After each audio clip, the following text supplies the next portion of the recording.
Hi, this video is going to be about reactive hypoglycemia, also known as postprandial hypoglycemia, and how what's going on in our minds could possibly be affecting what's going on in the rest of your body.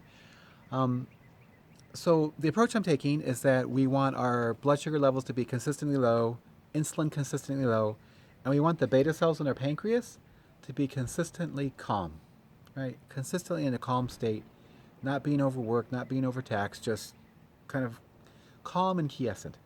Um, so if you've got, anxiety and worry, and you're irritated, or you're stressed out, or you're angry, or you're worked up, right? And you got all this going on, chances are what's going on in the rest of your body is going to be more agitated and worked up and stressed out. Now, it may be that this is not a factor if you have reactive hypoglycemia.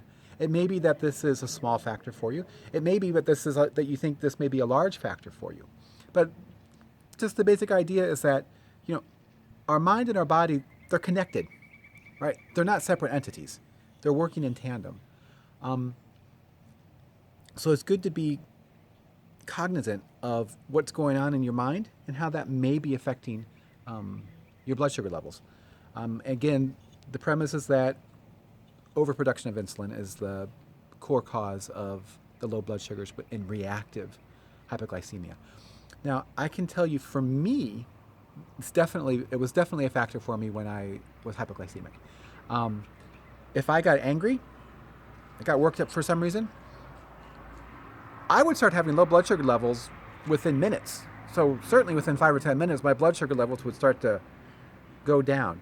So I had to be a little bit careful when I got too worked up about something, because if there wasn't food around, I was going to really feel bad. And actually, one of the things I did when I was overcoming my reactive hypoglycemia was I conscientiously did my best. Easier said than done, but conscientiously did my best to try to stay calm, trying to get worked up about things, and just try to stay in more of a calm, relaxed state mentally, so the rest of my body could be more calm and more relaxed as well. I know I've talked with a number of people, a number of you, with reactive hypoglycemia who definitely think that anxiety has been a large factor for them. And I would tend to think that makes sense. I can also tell you that I haven't really had blood sugar issues now for, I guess it's been about 7 years. And this is 2021. This is spring of 2021. Last year, 2020, with the lockdowns, it was very bad for my life. I mean, my business was largely decimated. Had a really neat business that I had built over a number of years, and it just kind of got wiped out. And so I had to reassess my economic life. I had to redo what I was doing. I had to figure out, what direction I wanted to go. Long and short of it, was a stressful time. A lot of change. What are you going to do? I didn't personally like the lockdown and everything that was going on. But anyways, it was a stressful time for me. But what was interesting was that, my blood sugar levels have been really stable for a long time. And so I eat more things, which you shouldn't eat if you have hypoglycemia, than I used to, because I haven't had blood sugar problems. So I can get away with maybe eating some simple carbs and maybe some sugars, which I didn't used to. But after the lockdown, because I was stressed out, I was starting to get some of those old blood sugar problems again. I was like, whoa, what's going on here? Oh, I'm stressed out.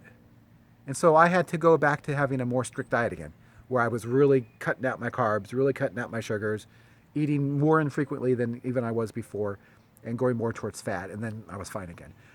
But for me, definitely affected me. Definitely affected me. Another point with these are stimulants, like caffeine. Caffeine is notorious for being bad for reactive hypoglycemia. Caffeine's a stimulant. Caffeine, right? It gets your system revved up. And what we want to do, we want to keep our blood sugar levels low, consistently low, insulin consistently low, and we want to keep our pancreas consistently in a calm state. And so if you're partaking of stimulants, be it caffeine or some other stimulant, probably not good for your reactive hypoglycemia. Anyways, point being, your mind is connected with what's going on in your body, affects what's going on with your body. And this may be a factor with your reactive hypoglycemia that you want to consider. if you can, it's easier said than done. This is not easy, but if you can reduce your stress, maybe if you have people in your life who are causing you stress, if you can reduce your interaction with them, or if you can rearrange your life or situation so that it's less stressful, or do what you can. Meditation is nice, which I actually think of meditation as just focusing on one thing. Whether it be, music or playing golf or shooting hoops. But if you can focus on something that's nice and simple, you know, watching something that's funny, it's good for relaxing. Anyways, that's a complicated topic.